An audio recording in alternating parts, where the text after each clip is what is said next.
development here at Google and have the honor today, as you enjoy delicious food, of introducing Michael Pollan to all of you. Michael, whether he doesn't know this yet, but his work has changed my household because we say to each other, eat food, not too much, mostly greens, mostly plants. So we use our food rules quite regularly. And I think for many of us, Michael's work directly and indirectly has changed our households for the better. One of Michael's rules that many of you know, since you're here, I'll assume you know, is to not eat food that your grandmother wouldn't recognize as food. And I understand that's been revised to great-great-grandmother, depending on how old you are. You have to continue to revise that every 20 years or so, and based on when refined sugar was introduced. But we do also in my household tease each other. You know, would your grandmother recognize that? Put that down. Grandma wouldn't recognize that. So I think you've raised consciousness around the world in a way that I don't know if you know the full extent of the personal impact, but it's quite lovely. And I'm pleased, this is not Michael's first time here, but pleased to welcome him back to our Talks at Google series, multi-year series, and to have you here. Michael's work, as many of you know well, the body of work preceding the current book, Cooked, really takes us through kind of a look at industrialized food, if you will, and Michael tackles agribusiness and throws devastating criticism at processed food. And I sort of see you as I experience your work as sort of one part writer, one part historian, and one part social activist. There's probably another part nutritionist and another part sort of curious learner in there as well, if I put my development hat on. But all of that comes together to create a very accessible body of work that's both thought-provoking and behavior-changing. So in this current book, Cooked, Michael sort of tackles literally the art of cooking and helps us see cooking not only as from kind of a social historical perspective, but also about what happens as you bring ingredients together and the impact on society, on environment, on families, as well as the impact on general kind of social connectivity. So I think we take something as potentially simple and unidimensional as heating food in fire and turn it into something that infuses the social fabric in which we live. So it's very exciting. I am very fortunate to be loved by two great cooks, my mother and my husband. I'm very fortunate. And in reading Cooked, I developed a deeper understanding of some of their passion and where that might come from, as well as appreciation for the gift that they give to me. So on behalf of the Googlers here and watching us virtually, welcome to Google and thank you. Thank you, Karen. Thank you very much. Thank you. I think this is my fourth visit. And the last time I was here, it was because there had been a program to give out copies of Food Rules. I don't know if any of you were, there's a lucky recipient.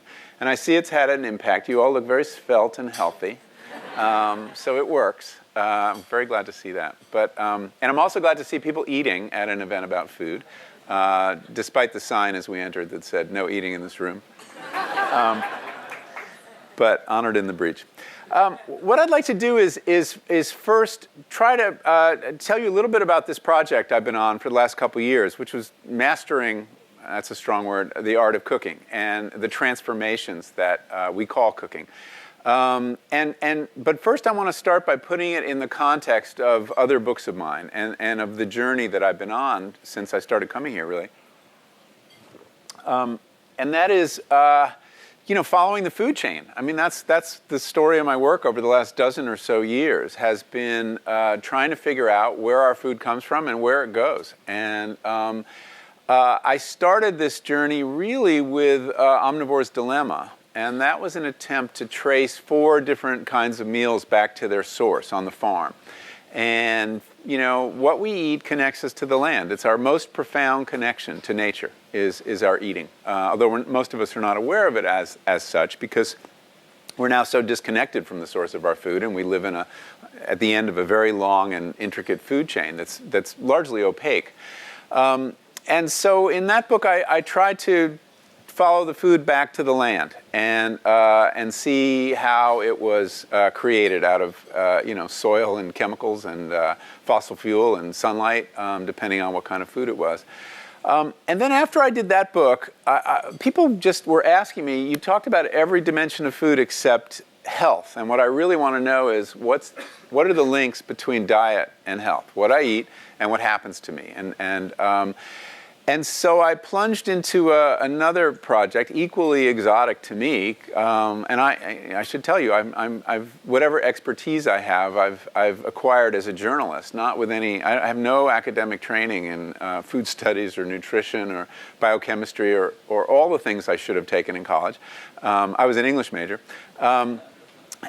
So I delved into nutrition and looked at what do we know, and more importantly, what don't we know about the links between what we eat and our odds of chronic disease, our likelihood of getting obese, all these kind of things. It's remarkable how much we don't know about nutrition. So I was looking at these two ends of the food chain, one after the other, the earth end and the body end. And I hadn't really paid much attention to the middle of the food chain, which is to say the area where the stuff coming off of the farms gets transformed into the meals we eat, and how it gets transformed, and who does the transformation. And I was picking up clues along the way, though, looking at the earth and looking at the body, that those transformations were actually really important, and that they were driving changes going on at both ends of the food chain. So let me explain. So the kind of the industrialization of our agriculture, the rise of these giant monocultures of corn and soybeans all over the Midwest, the rise of animal factories where we put, tens of thousands of the same species in tightly controlled situations and feed them these diets that maximize their growth and these pharmaceuticals that also maximize their growth. That was very much driven or underwritten by the fact that we were no longer cooking, and that we were outsourcing our cooking to large corporations. And when you let McDonald's and Burger King and Olive Garden and all the companies making the processed food in the supermarket do your cooking, they shop in a very particular way. They want to buy from the biggest possible suppliers of the most consistent, cheapest food. And so that the monocultures of corn and soy are very much driven by fast food diets. That's what corn and soy is. It's the building blocks of the fast food diet. The corn becomes the high fructose corn syrup, and the soy becomes the oil in which the fast food is fried.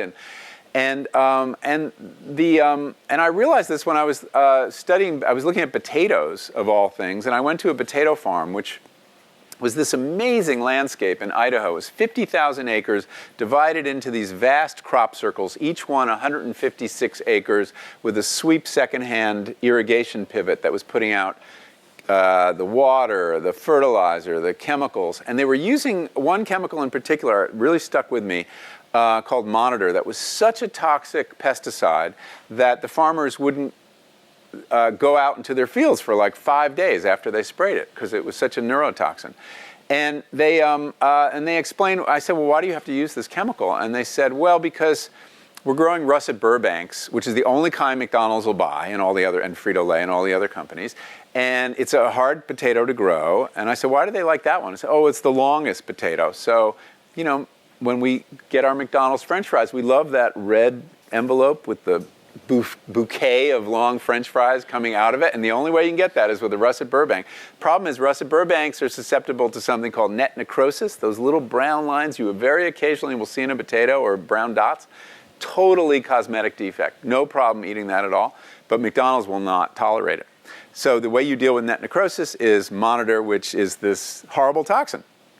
And I was thinking, God, so we're kind of complicit in this landscape I'm looking at. And indeed, it is driven by the fact that we are letting McDonald's cook our French fries in a certain way. So that's one side, and that's one example of how the collapse of cooking in America is driving the industrialization of our agriculture. And Eric Schlosser told this story really well in fast food nation. The links between the fast food industry and the new ways of raising chickens and hogs and corn and soy.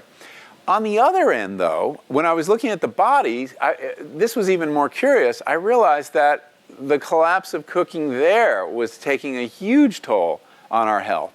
And although we couldn't tell ourselves with real certainty that saturated fat is the evil nutrient we should avoid if we don't want to get fat or get heart disease, or sugar is the really bad nutrient we should avoid, and we're totally still pretty confused about nutrients, good and bad, what we did know was that home-cooked food is, people who eat a home-cooked diet are much healthier than people who don't.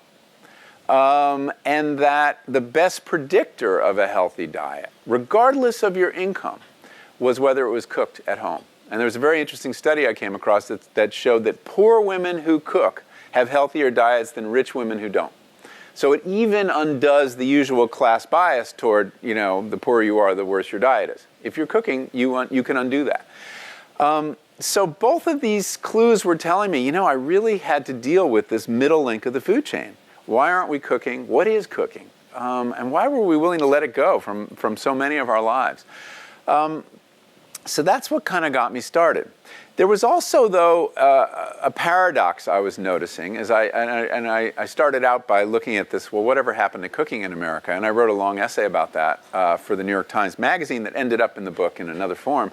But there was this really curious paradox, which was as rates of home cooking were declining from more than an hour per person per day in 1965 to 27 minutes now, with 4 minutes for cleaning up, which I know, right? What kind of cleaning up can you do in 4 minutes? It's kind of suggesting that cooking is not too ambitious, that you're crumpling a pizza box or throwing out some takeout containers. And indeed, if you ask the marketing experts, will you define cooking for me? Is it cooking from scratch? And they say, oh no, we can't even measure scratch cooking. That's too small. It's the combination of any two ingredients qualifies as cooking. So I said, so bottled salad dressing over pre-washed greens, cooking. Slice of meat between two pieces of bread, cooking. And in fact, the sandwich is the most popular meal in America, both for lunch and dinner today. And so we were cooking less time and cooking less in what most of us really think is cooking. But at the same time we were cooking less, we were obsessing about cooking as a culture. And we were watching cooking shows on TV. And we have, magazines devoted to chefs who become cultural heroes. And, this struck me as this interesting anomaly in that what it suggests, okay, we're spending 27 minutes cooking. How long is the average cooking show on TV? It's 30 minutes or 60 minutes? So that meant there were tens of millions of Americans who were spending more time watching other people cook on television than were actually cooking themselves. And I don't need to tell you that you can't eat the food you see getting cooked on television. You can't even smell it. And yet we were doing it. And so I wanted to kind of understand what that was about. Because if you think about our lives, there's plenty of stuff we've outsourced to corporations, right? I mean, we don't change the oil in our car anymore, right? We don't work on our cars anymore. We can't figure them out anymore. We don't sew our own clothing or darn socks. And there are many things we've let go, we've outsourced, and we have not looked back. No problem. Don't miss that. And I don't watch TV about changing the oil in my car or darning socks. There are no shows about that stuff. I mean, I'm sure you can find them if you dig deep enough into the cable channels. But in general, they're not popular. So why is cooking different? I think it's a real clue to us that cooking has a certain importance, an emotional importance, and I would argue, even genetic importance to our species. And I want to try to convince you that cooking is central to our identity as humans, that to do it is an agricultural act, to paraphrase Wendell Berry, who said eating is an agricultural act. I would say cooking is even more so. It is a political act, and it is a therapeutic act. And how I came to this was by learning how to do it. I mean, I essentially apprenticed myself to masters of of the 4 transformations that I think we can break cooking down into, each of which represents a technology. And I want to quickly run you through what those 4 technologies are in order. But before I do, this paradox probably owes to the fact that we all still have very powerful memories of being cooked for, of being in the kitchen with our parents, probably our mothers, and that incredible process of watching her conduct these transformations, at the end of which is this profound gift from parent to child of something you love to eat, a favorite food.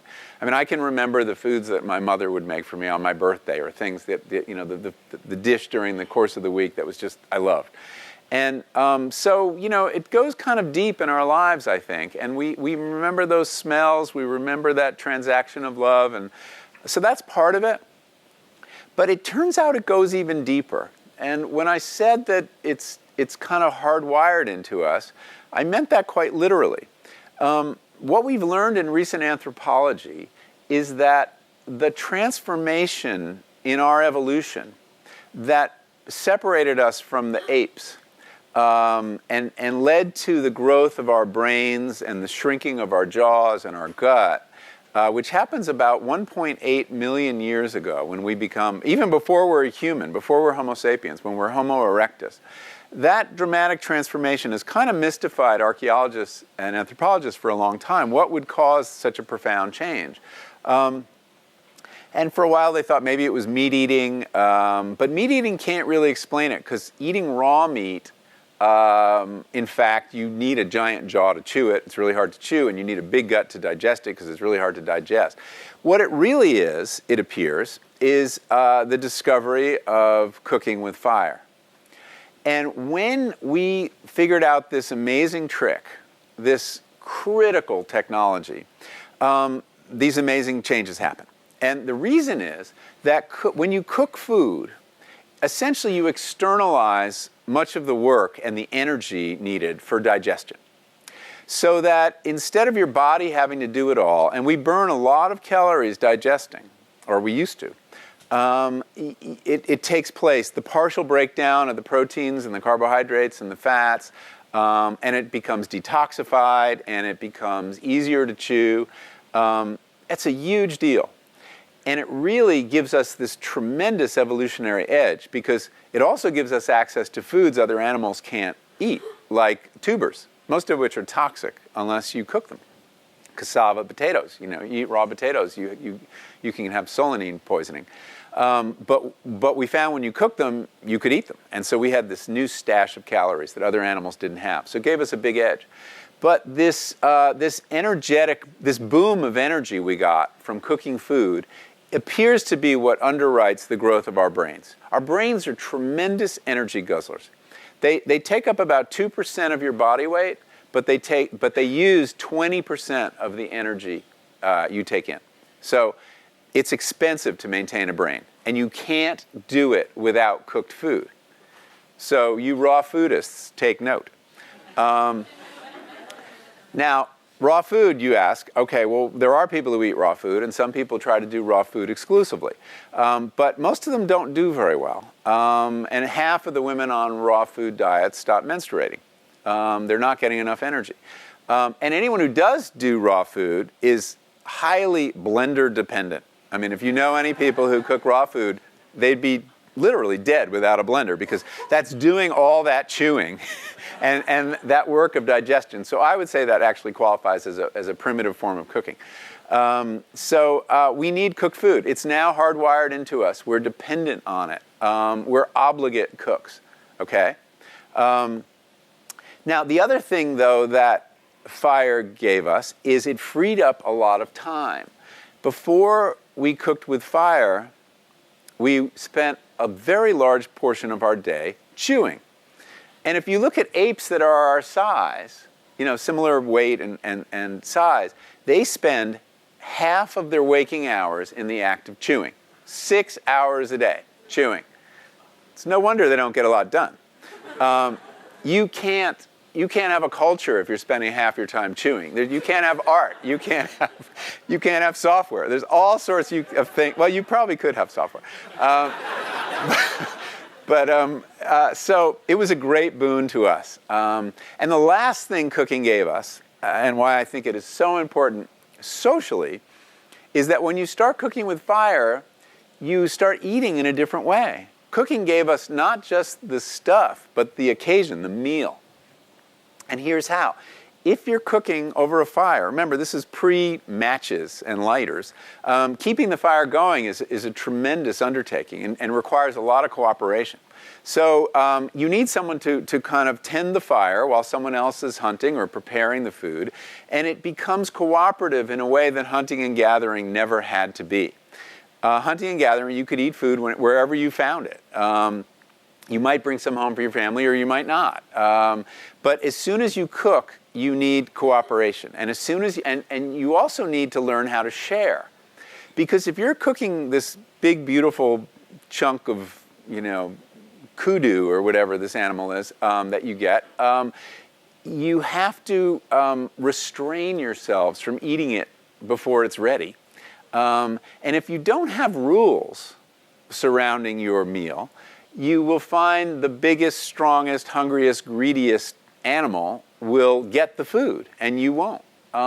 So with meat eating around fires becomes the rudiments of civilization, which a lot of civilization is about restraining your instincts, learning rules of social engagement. And many, many things happen around that fire, including probably language.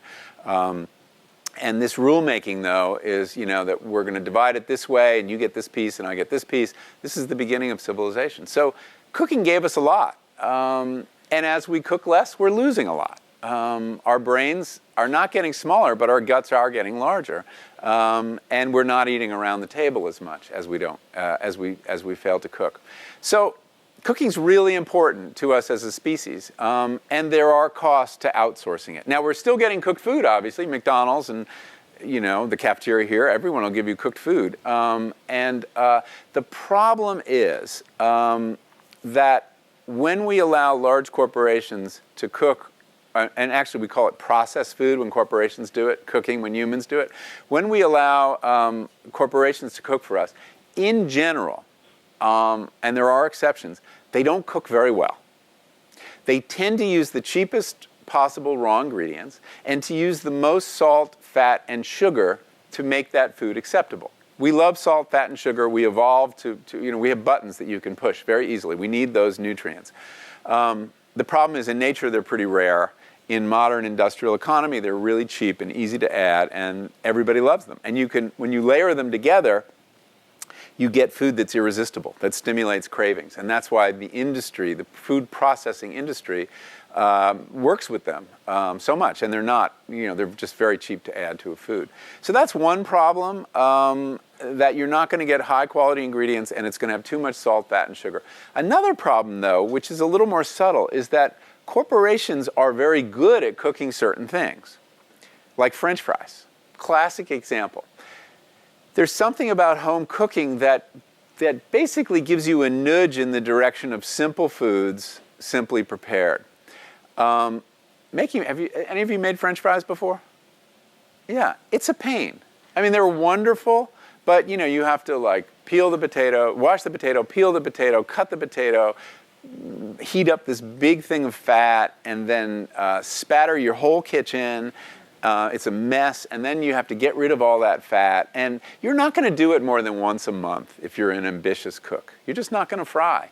But McDonald's or anyone, or even Ore-Ida, can make really good French fries so cheaply that they become ubiquitous. And so you end up eating this special occasion food that I think of it, because I love French fries. Many Americans eat it twice a day. So when you outsource food cooking to corporations, they're going to make those labor-intensive, highly desirable cookies and cakes too, which are also a pain, and so you don't make them that often. So what I'm saying, there's something built into the nature of home cooking that tends to keep you onto the healthier foods than you can have. And it's the ubiquity of these labor-intensive foods that gets a lot of people into trouble. So that's another reason. And a food marketing expert I talked to, this guy in Chicago named Harry Balzer, we were talking about, and he works for the processed food industry, and I was saying, well, what are we going to do about this obesity, and this problem? And he said, well, I've got the diet for America. You want to know how to control weight in this country? And I'm like taking out my notebook. What is he going to tell me? The secret from deep within the heart of the processed food industry. He says, eat anything you want as long as you cook it yourself. If you could actually do that, any problems around food would disappear, because you wouldn't have French fries that often. You wouldn't have dessert every night. And you would, eat a healthy diet without counting calories, without looking at any, ingredient labels. It would take care of itself. So, but that's easier said than done. So I kind of took the Harry Balzer challenge and went out and tried to learn how to cook. And as I said, I divided cooking into these 4 transformations or technologies. The first, and they happen to correspond to the classical elements. There is cooking with fire. Water, which is cooking in pots with liquid. Then there's air, which is cooking, which is baking bread, which is putting air into our food, which is very significant. And then fermentation, earth, cooking with microbes, the microbes that live in soil. Many of them do. And most kinds of cooking you could put into one of those transformations or another. And I want to quickly run through what I learned about each one. And they're all interesting in their different ways. And in each case, I found a master to teach me. In the case of fire cooking, I wanted to find the most kind of unreconstructed cooking, the most like that primitive scene that I described with the people around the fire. And that turned out to be Eastern North Carolina barbecue.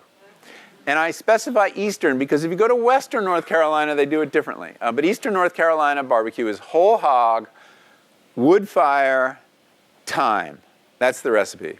A lot of time, 20 hours maybe.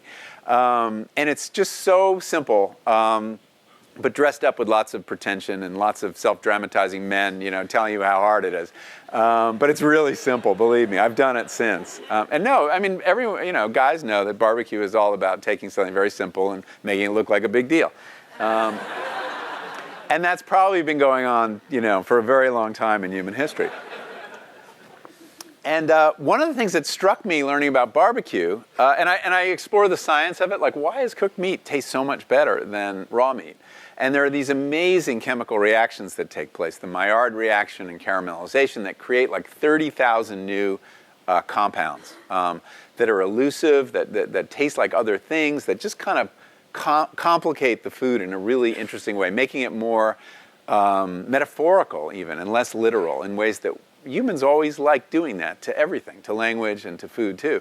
But the thing that struck me is that it's so rule-bound. Even now, cooking the meat outdoors is really rule-bound. And the barbecue pitmasters they're like more rule-obsessed than any rabbi I've ever met about eating meat. And so I'll say, so what do you think of the barbecue over in Western North Carolina? And it's like, well, it's those are pork shoulders with sauce, and that's good, but it's not barbecue. And I said, well, what about what they do in South Carolina? Well, they do a mustard-based sauce, and they're eating ribs, and that's not barbecue. And so it's like, it's not kosher. It's, over and over again. It was like kashrut for goys going on all over the South. And so I was very struck by that. And there have been this long tradition that the priest and the butcher and the chef, all through classical history, Greek history, was the same person. Megaros, one word for those 3 functions. That's how important it was and how ceremonial it was. And cooking meat is still very ceremonial, and it's very male, and it happens, in a very theatrical manner. So that was the first science of cooking, the first technology. The second big breakthrough, you have to leap forward way from 1.8 million years ago to just 10,000 years ago. And that is when we begin cooking in pots. It awaited pots. We needed to develop the technology to create clay-fired pots that could withstand a fire, and you could boil water in. This seems really simple, but it's actually a profound development. it's hard to imagine agriculture getting off the ground without this technology, because a lot of what agriculture is eating seeds, right? Grain. It's very hard to eat grain unless you've softened it in water and you turn it into a porridge or cook rice or whatever you're doing. So, toasting grain, these little things over fires, you can't get a skewer on them, and it doesn't really work. So it's no accident that cooking with water comes up at the exact same time that agriculture begins. And they're probably closely allied, and there's probably a chicken and egg phenomenon going on. But when you can do this now, you can do all sorts of new things. You can combine vegetables with meat, for example. You can eat parts of animals that are very tough, because you can break it down slowly. You can braise it and stew it. And what I learned to do was braising and stewing in this chapter, working with a young Chez Panisse chef in Berkeley. And you can also, you begin to have cuisines. Cooking meat over fire, if you close your eyes, you couldn't tell if you were in Brazil or North Carolina or leaving the sauce aside, or Europe or China. It's meat over fire. But as soon as you cook in pots and you can mix these vegetables with it, you get these aromatic vegetables like onions and garlic or onions and pepper, these different combinations of vegetables that really mark a food as part of a culture. So, if it has a mirepoix base, that's French cooking, that's onions and celery and, I always forget, carrots, thank you very much. And then there's, Asian mirepoix, and, there are these flavor principles that you really can't establish until you're cooking in pots with liquid. And the other cool thing about it is there's no waste anymore. It's a very economical way to cook, because when you're cooking meat over fire, you have the dripping fat, which is all very nutritious actually, and you're losing all those calories. But in a pot, you get everything. You save it all, and you get the amazing dividend that is a sauce. You can't have sauce before you have these pots. So it does a lot for cuisine. It also does a lot, interestingly enough, for the human lifespan. Once upon a time, when you only had meat cooked over fires, you couldn't wean a baby until they had some teeth and could eat it, or you would have to chew it for them.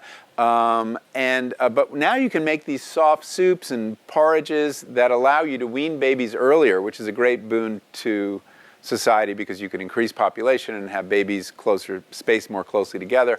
And then on the other end of the lifespan, you can keep old people alive longer, because previously when you lost your teeth, you were kind of screwed. But now you have these foods, these gruels, that you can keep people alive even without teeth. So the pot actually expands human lifespan, and it's a very important technology. Now let me leap ahead. I'm going to go quickly because I really do want to hear your questions, and we can talk about this or anything else you want to talk about. Bread. One of my favorite technologies of all. Bread is discovered in Egypt, it is thought, about 6,000 years ago. How? Well, probably what happened is somebody made one of those porridges that I was describing. It was some grass seed ground and then added water and lost track of it. Didn't eat it. It just sat off in a corner, and some yeast and bacteria got into it, and somebody looked at it one day and says, wow, that's bubbling, and it's gotten big. It's twice as big as it was before, which is kind of amazing. Wow, I just got more food by leaving it alone. And then they thought, hey, let's put it in the oven and see what happens. And even more miraculous, it doubled again in size. And so you can see why bread became this miracle that's part of the Eucharist, right? The Catholic communion. Because it does seem to come from nothing, or very little, and it becomes quite big. And what's happened, of course, is it's air as the additional food, but we've added air to the food. And the significance of this was driven home to me by a food scientist I interviewed for the book, a guy at Davis named Bruce German, who said, if I gave you a bag of flour, even whole wheat flour, and water, you could live on that for a little while, but not very long. You would eventually die. But if you took that water and flour and turned it into bread, you could live indefinitely. So, wow, what's going on? Why is that such an important transformation from dough, essentially, he's saying, to bread?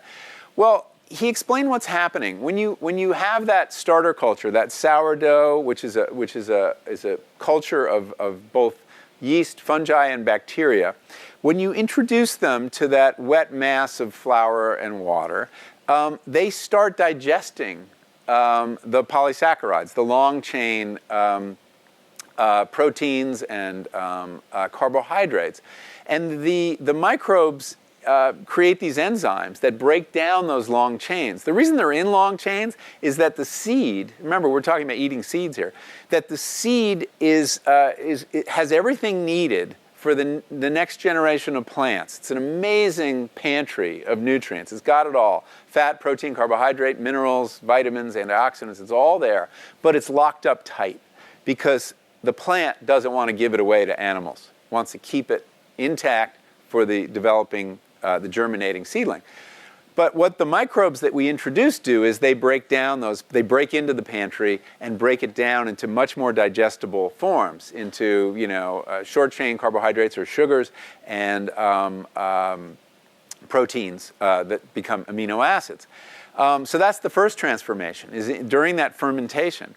And then the second transformation comes when you bake it. Now, you know from your elementary physics that if you have boiling water or something like that, it can't really get hotter than the boiling point, at which point it turns into steam. But if you enclose it in the crust of a bread, you create a pressure cooker in which all those little air pockets inside get really hot and steamy. And steam can get much hotter than the boiling point. And you can drive it up to 300, 400, 500 degrees. And what that extreme heat does is thoroughly cook the carbohydrates so that they become very digestible and much more sweet and delicious. So this is a profound technology for taking a mush of grass seeds and turning it into a food that you can live on, unless you're gluten intolerant. But people weren't that gluten intolerant back then. We can talk about that later.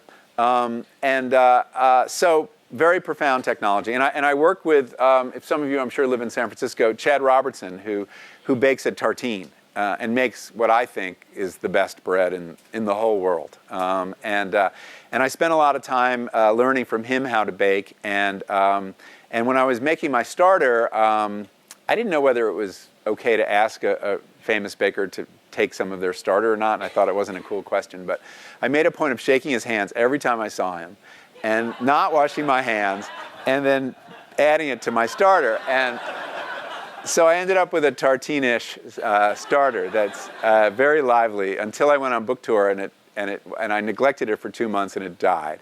So I need to see Chad for lunch very soon. And shake his hand, yeah.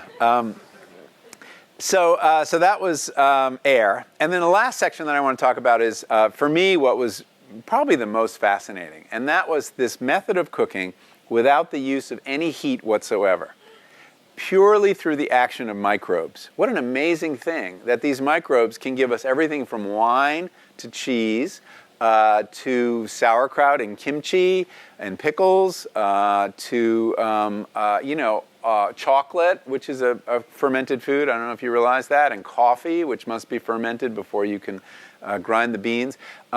It's an amazing thing that we can use bacteria in this way. It began as a food preservation strategy. Before refrigeration, how would you preserve the harvest to get through the winter until you had another harvest? Well, you did it by fermenting food. And it's still going on. I was in China recently, and they'll take a bunch of cabbages and they'll throw them in a pit and cover it with soil. And the lactobacillus will go to work. They're already on the leaves of cabbages and everything else. They're on you.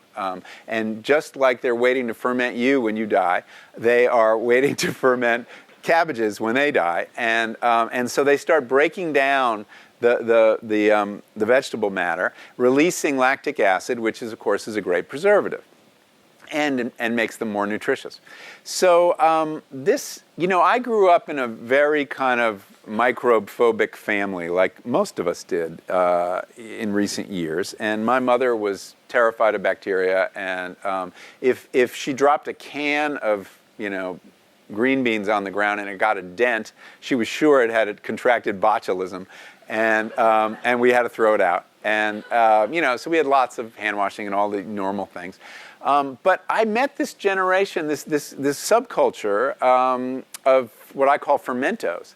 People kind of obsessed with fermentation, and they're all around us now. And they're a very interesting subculture. They go a little further than I do. I mean, they'll eat, roadkill and high meat, and they love bacteria, and they're trying to renegotiate the terms of our relationship with these microbes. And I think in that, they're really onto something. They're very casual about hygiene. You'll ask them for a recipe, and I'll say, well, shouldn't I wash that crock first or that cabbage? No, don't wash it, because it has the good bacteria on it.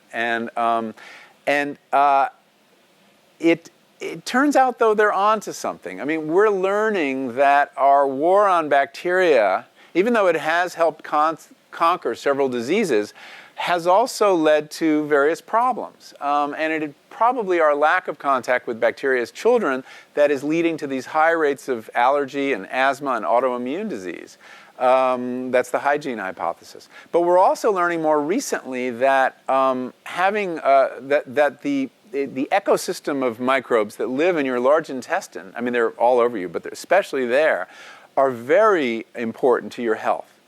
And that, I don't know if you know this, but you are only 10% human. 90% of the cells that are on your body and in your body belong to microbes. You're a superorganism. And our health is in significant ways mediated by the health of that ecosystem. And we have, in our antibiotic culture, literally antibiotic culture, we've been killing off a lot of those microbes. We have not been ingesting them in our diet, with the result that our biodiversity internally is dramatically lower than it is in people probably 50 years ago. And we know in hunter-gatherer populations that have these wildly diverse and very healthy microbiomes. So the fermentos are really onto something. And I look in the book at the biology of this, what we're learning about the microbiome and how it affects our health. And that was fascinating to me. It's leading to a revolution in medicine that we will all feel very soon. Although we don't have to wait for it. I mean, eating more fermented food is what a lot of these doctors will tell you is a good thing to do. I'm talking about sauerkraut and pickles and all that, live culture food. But as important as fermentation is biologically, it's very important culturally too. And this kind of surprised me. A great many cultures have a fermented food they love that other people think is kind of disgusting. And it's kind of they're polarizing foods. I'm thinking of stinky cheeses and kimchi and sauerkraut. And if you go to China, they love something called stinky tofu. I don't know if any of you have ever had it. It's well named. It's essentially tofu that's been marinated in rotten vegetables, just black slime of rotten vegetables, usually outdoors, and then maybe, if you're lucky, fried after that. And it actually, if you can get it past your nose, it doesn't taste that bad. They love it. And yet they think a cheese, even kind of a not so stinky cheese, a cheddar or something, is the most disgusting food imaginable. They can't believe we like cheese. And they say, it's oily and the taste stays in your mouth, whereas stinky tofu, it's so clean and the taste disappears. Although, what kind of praise is that for a food that the taste quickly disappears? I will also point out that they eat stinky tofu exclusively outdoors. So anyway, cultures have this, and the Koreans are very proud of their kimchi. And when I went to Korea to learn how to make kimchi, and I went to the Kimchi Museum in Seoul. I went to one on the south side of the river. There's another one on the north side of the river. And there are a total of 6 kimchi museums in Korea. And when I was there, I asked the docent a question. I saw all these groups of kindergartners with their little uniforms and yellow backpacks trooping through, learning how kimchi is made, the urns, the spice mixes, and everything. And I said, why do you bring kindergartners to a kimchi museum? And they said, this woman said, because children are not born liking kimchi. Okay. It is, by definition, it is the definition of an acquired taste. And these fermented foods are all acquired taste. And they're one of the ways, culture is very much about drawing lines, right? And they're one of the ways that we define ourselves against other cultures. And I'm convinced, I couldn't write about this because the research isn't there, but that these foods actually change our bodily odors in ways that make us either very comfortable or very uncomfortable. So anyway, fermented foods are really interesting on many different levels. And I learned how to make cheese. I worked with a wonderful a nun who's a cheesemaker and a microbiologist. And she actually believes, she makes this beautiful cheese in Connecticut, and she makes it in a wooden barrel, which is the most, it drives the health department crazy because you can't sterilize a wooden barrel. And in fact, the recipe for this traditional French cheese she makes specifies, don't sterilize the wooden barrel. Just rinse it out because they're really good bacteria that live in the little crevices. And in fact, she proved to the health authorities when they tried to shut her down and make her use stainless steel like every other cheesemaker in America.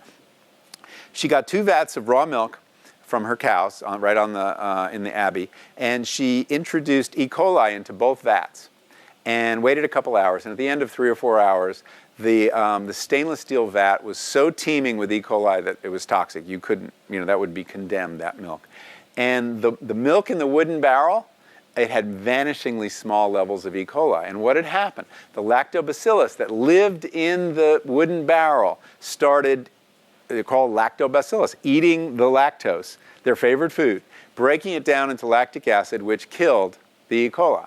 So you see, these people have been practicing a kind of folk microbiology for hundreds and hundreds of years.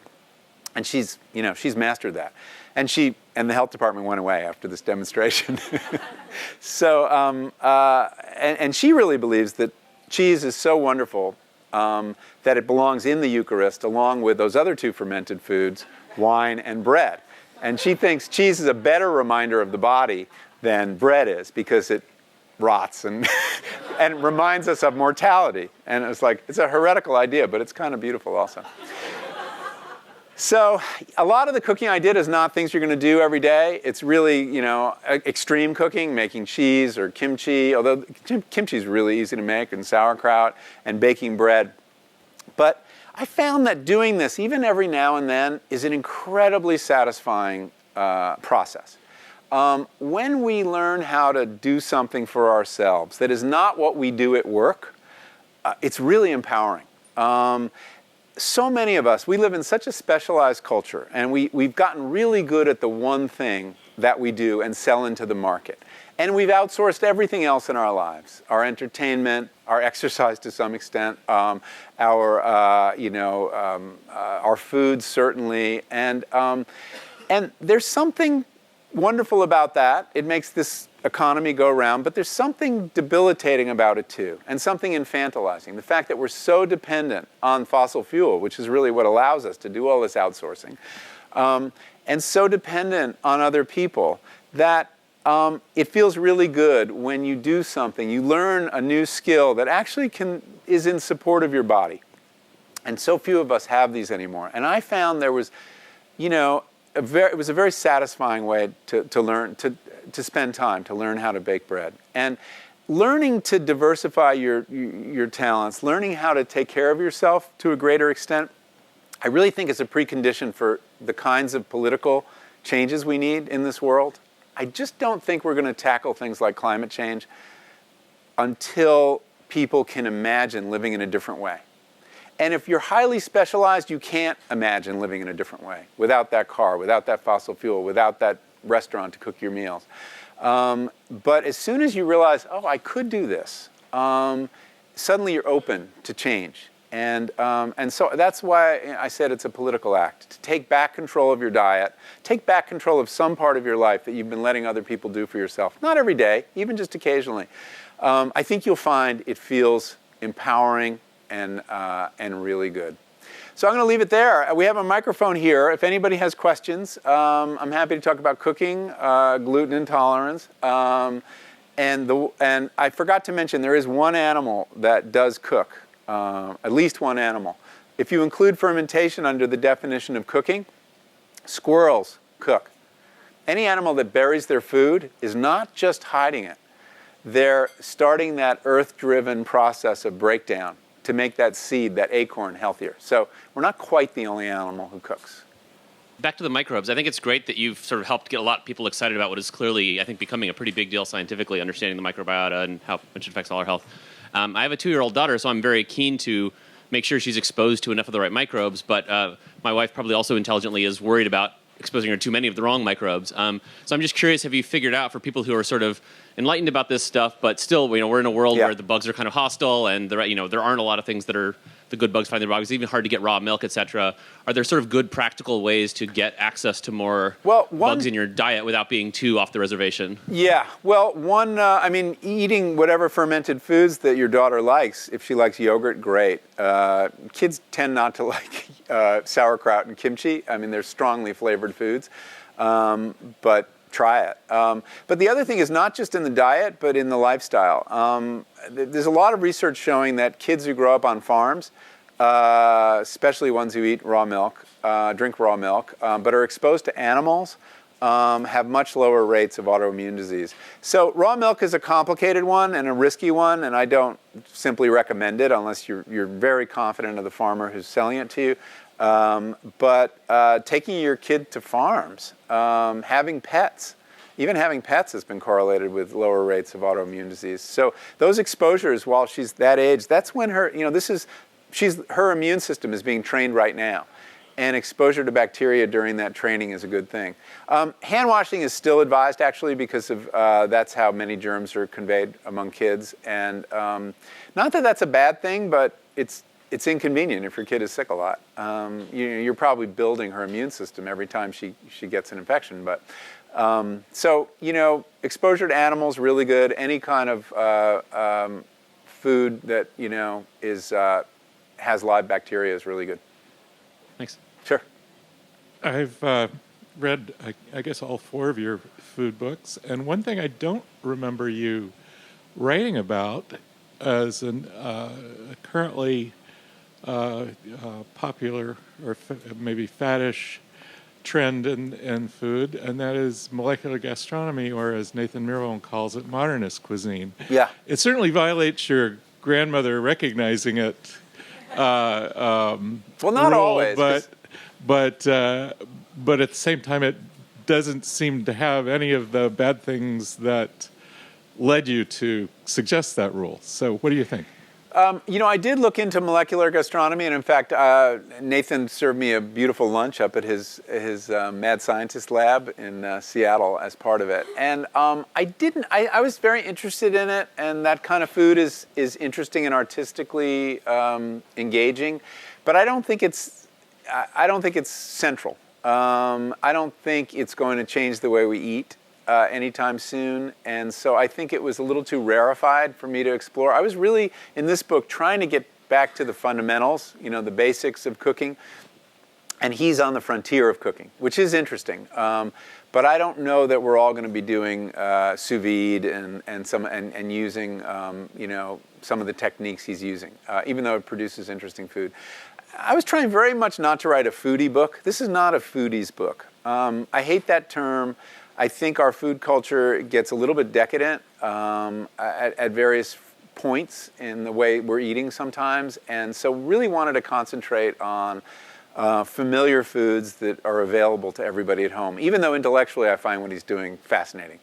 There may be some applications at some point of what he's doing, and if we can figure out a way to use the techniques of the food scientist to make food more nutritious, I think that would be great. It's striking how little of that work has succeeded so far. That in general, and I tell this story in the book in the bread chapter, processing food for thousands of years consistently made it healthier. Coming up with fermentation, cooking in pots, bread making. At a certain point, we started processing food to make it less healthy, to make it have a longer shelf life, mostly. And it happens when we go from whole wheat, stone ground flour to white flour. And so that's kind of an interesting story. And maybe Nathan is at the beginning of a move toward figuring out how to, again, use technology to make food more healthy again. But not much has happened in that area yet. If I can make just one final comment on this. You can now get a really good immersion circulator for only $200. I think in 10 or 15 years, This will be in every sous vide kitchen? cooking is going to be like a blender or a food processor. It may be. I'd be curious. The last big addition has been the microwave, and which is an interesting technology, and it's really good for like heating up your cup of tea. It's not really good for cooking, and I don't think it's very good for family life because you do one thing at a time. So I look forward to the new gadget that we'll put in our kitchens that will actually make cooking easier and make the food more nutritious. And that might be it. So I come from a family of traditional rice farmers in southern India, and when I was growing up, 90% of everything I would eat with my grandparents came from the land around them. They grew it themselves.